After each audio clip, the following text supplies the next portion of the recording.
amigos telespectadores da Rede Vida de Televisão e do programa Páginas Difíceis da Bíblia. Na verdade, os últimos domingos, com os últimos programas, foram dedicados ao Evangelho celebrado. É Evangelho também e, sobretudo, celebrado. O momento mais importante em que se lê um texto bíblico é na Assembleia Litúrgica, não em particular. A Bíblia não foi escrita para ser lida em particular apenas, ou apenas para ser lida numa sala de estudos. A Bíblia foi escrita para ser proclamada. E no começo da cristandade, quando a maior parte dos fiéis eram analfabetos, o que se podia exigir era a escuta, e somente a escuta, porque pouquíssimas pessoas sabiam ler, e somente gente de muita posse podia se permitir ter em casa um rolo da Sagrada Escritura com um ou mais livros escritos. Não estava ao alcance de cada mão como nós temos hoje. Nós chegamos ao fim dessas reflexões ou meditações, ou aprofundamentos, como queiram. E agora, depois de refletirmos, nós chegamos à seguinte conclusão. Nós vamos iniciar um estudo aprofundado dos Atos dos Apóstolos. Há muitos anos que eu dirijo este programa na televisão. É possível que eu já o tenha dado, mas faz muito tempo. Fazem muitos anos e eu não me recordo quando o dei pela primeira vez. Então, nós vamos repetindo, não só inovando e esclarecendo também.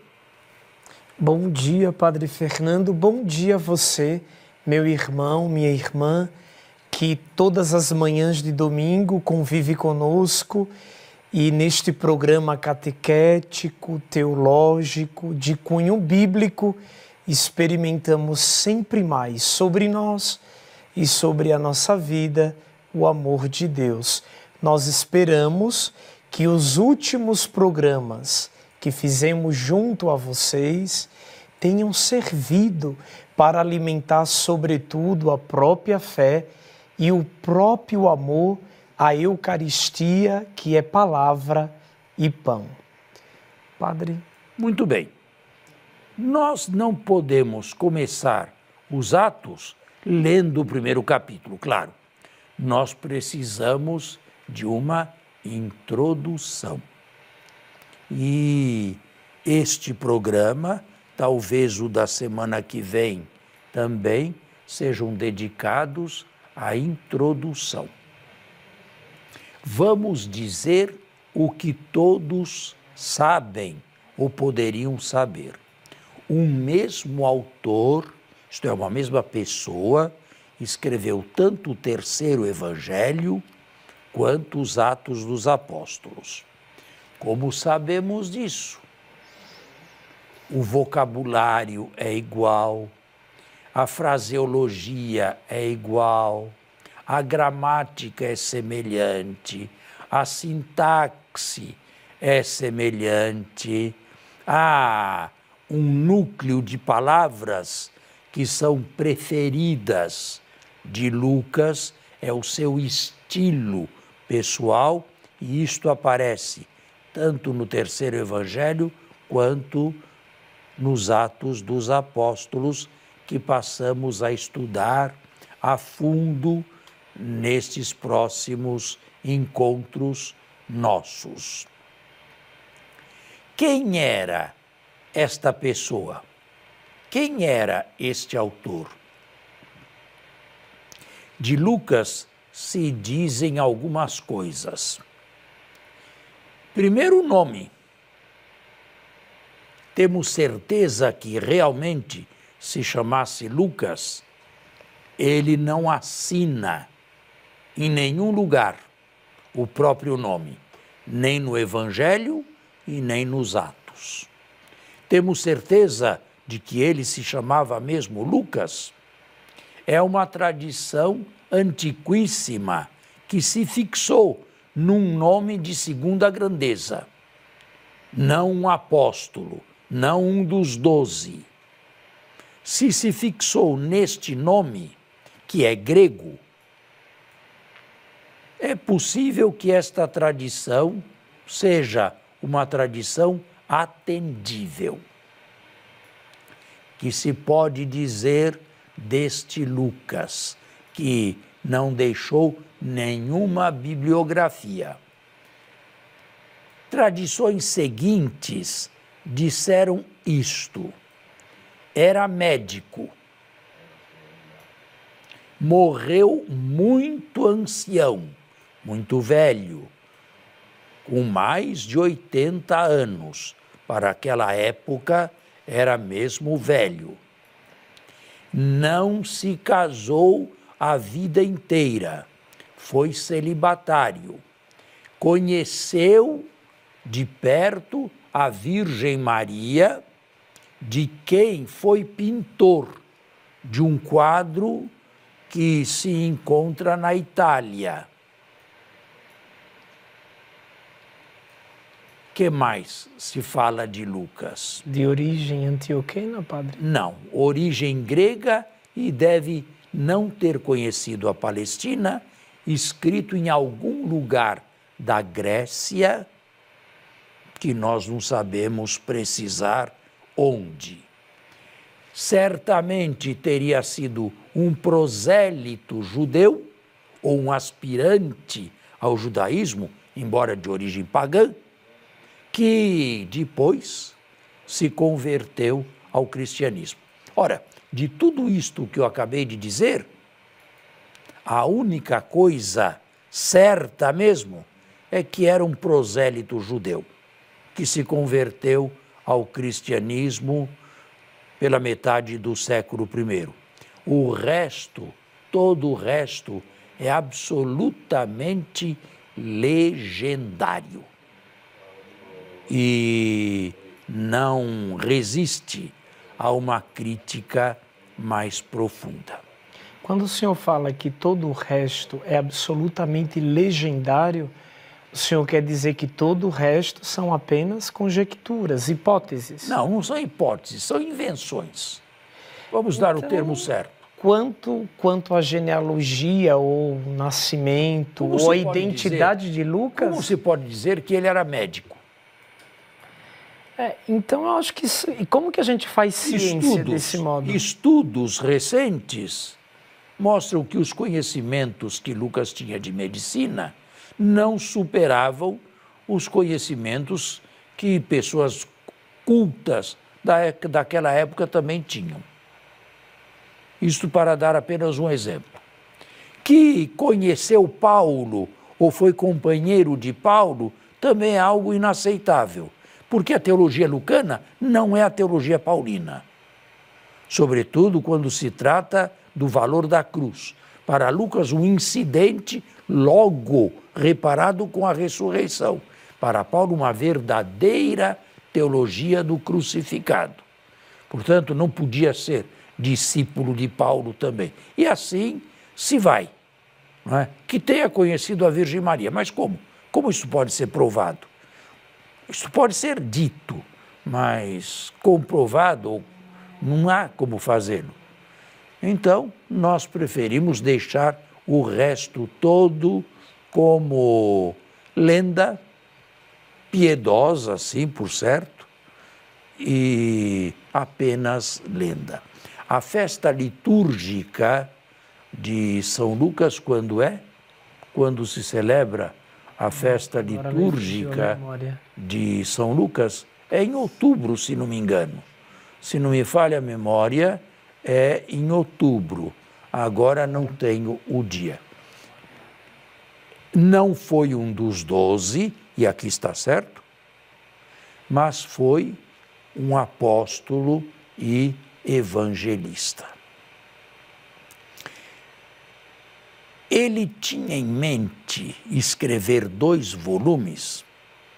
É o único autor que escreve 2 volumes bíblicos.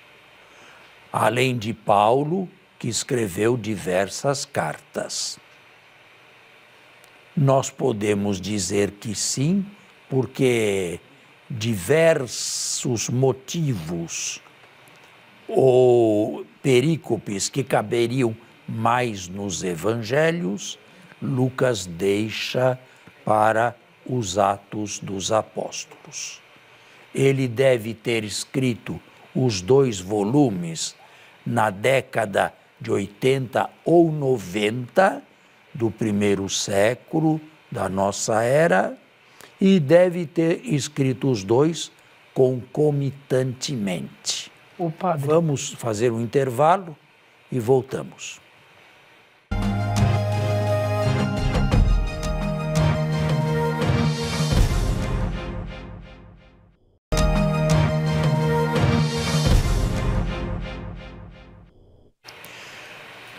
Você terminou o primeiro tempo me insinuando uma pergunta, mas um comentário seguido de uma pergunta. O senhor nos falou no primeiro bloco que vigora um consenso de que muito provavelmente o evangelista tivesse consciência de estar escrevendo 2 volumes. Sim. O Evangelho e Atos.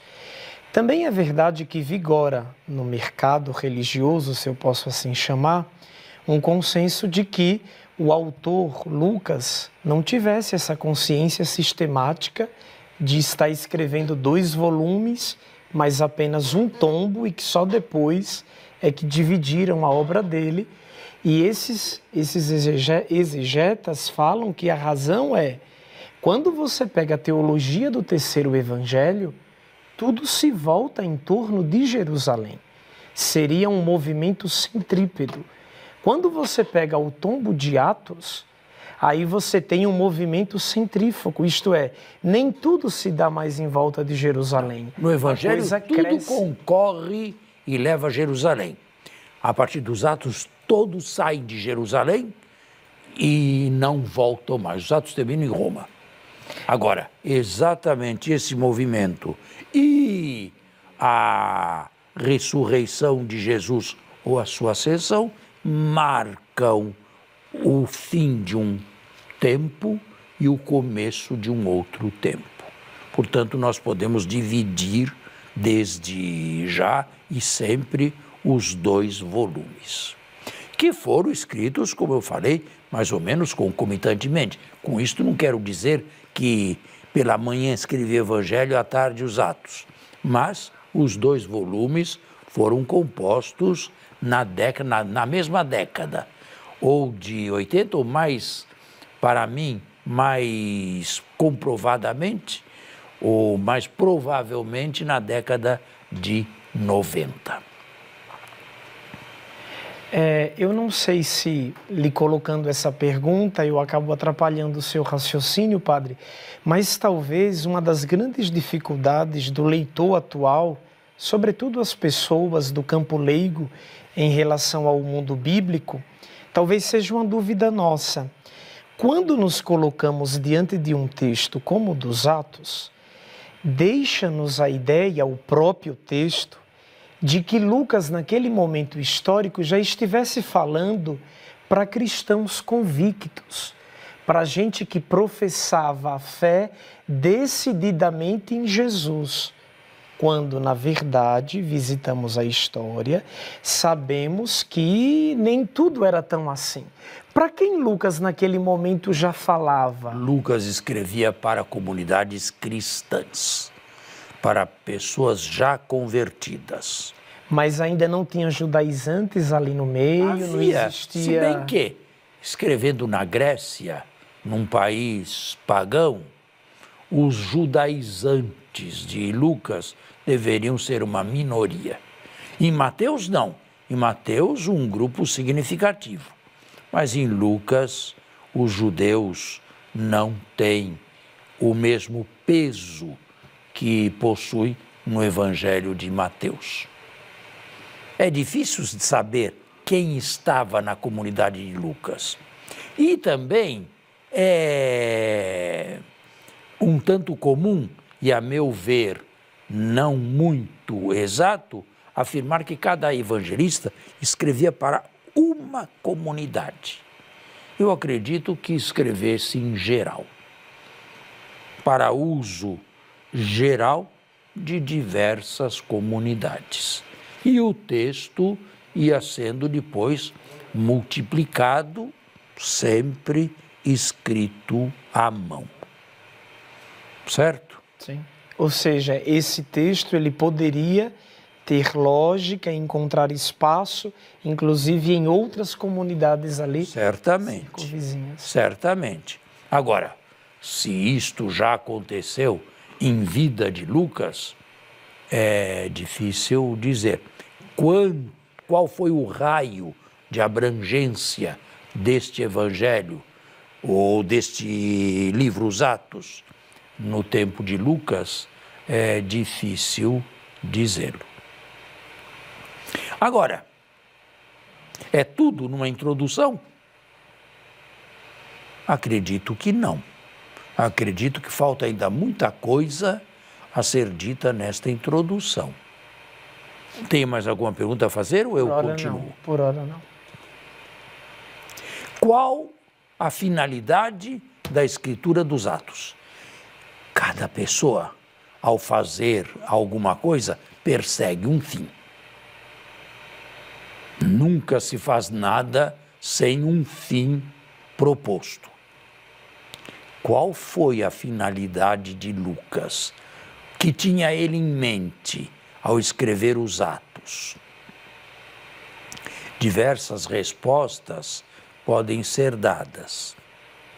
Ele tinha em mente transmitir os inícios da igreja. Ele tinha em mente exaltar as figuras apostólicas, sobretudo de Pedro e mais ainda de Paulo. Ele tinha em mente fazer um itinerário da proclamação da palavra, começando por Jerusalém e terminando em Roma. Afinal, qual foi o seu escopo? Qual foi a sua finalidade? Eu tenho para mim que a finalidade não era realizar encômio, isto é, elogio a nenhum personagem apostólico, nem Pedro, nem Paulo, nem Estevão ou Barnabé,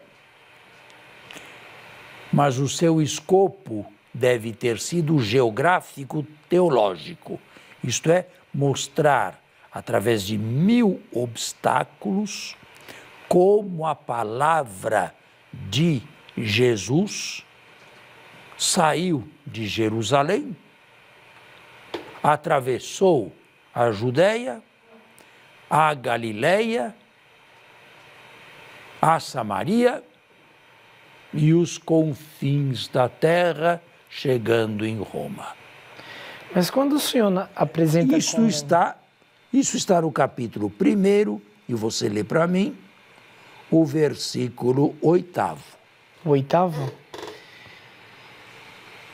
Mas recebereis uma força, a do Espírito Santo que descerá sobre vós, e sereis minhas testemunhas em Jerusalém, em toda a Judeia e a Samaria e até os confins da terra. E Lucas mostra exatamente isto.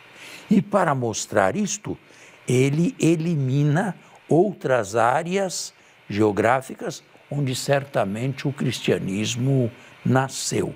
Por exemplo, a Galileia, que foi a pátria de Jesus. Havia uma comunidade cristã na Galiléia, mas Lucas silencia. A Etiópia, que era naquele tempo os confins da terra, mas não nesta direção, Lucas ignora totalmente. Mas os atos todos vão nesta direção. Ele parece delimitar e perseguir aquilo que ele quer, né? Inclusive geograficamente. Até chegar à capital do mundo civilizado ocidental de então, Roma. Ironicamente, com Paulo prisioneiro. Mas o último capítulo descreve ou nos diz que durante 2 anos ele recebia quem quisesse visitá-lo e falava francamente de Jesus e do reino de Deus. Ô padre, só uma observação quanto às 2 observações que o senhor fez a nível de curiosidade e de dúvida também. Na sua primeira observação, o senhor falou que uma das primeiras probabilidades ou objetivos do autor é escrever para demonstrar ao mundo a igreja. Mas aí teria que ver o que significa a palavra igreja para o autor, porque se a gente chama a igreja o grande movimento que só se deu nos séculos III e IV, então aqui é um movimento anterior. A grande igreja já no final do século I, no início do século II. Mas tão sistemática assim? Já, com Inácio de Antioquia. Querida por já com Inácio de Antioquia. Não. Isso foi liberdade de culto. Mas aí a grande igreja episcopal tal qual já existia no final do século I ou início do século II. Mas seria absurdo afirmar que Lucas concebia a igreja enquanto pluralidade? Lucas, acredito que ainda não viveu, isso seria anacrônico. Lucas, acredito que não viveu um período ainda da grande igreja. Ele escreveu para diversas comunidades que se multiplicavam, e se multiplicavam geometricamente. Mas ainda comunidades. Não temos nenhum escrito apostólico que abranja a igreja inteira, se eliminarmos a carta aos Efésios, também do final do século. Esta já fala da igreja inteira como corpo de Cristo. Colossenses também já começa a ir nesta direção, mas são os últimos escritos do Novo Testamento. E uma segunda questão é como que esse livro deveria ser chamado? Ele deveria, de fato, ser chamado como é, Atos dos Apóstolos, ou ele deveria ser chamado antes de Atos de Pedro e de Paulo? Haja visto que estruturalmente a sua primeira parte vem Pedro e a segunda todos sabem que é a vida de Paulo. E os outros apóstolos entram no escrito, mas como que pegando carona. No fundo, estruturalmente falando, este livro, este volume, não parece mais ser uma apologia aos 2 apóstolos e não ao grupo dos apóstolos? Esta pergunta é uma pergunta pertinente, mas devo respondê-la no próximo programa, porque o nosso tempo está esgotado. Muito obrigado pela audiência. A você e a sua família, um bom domingo.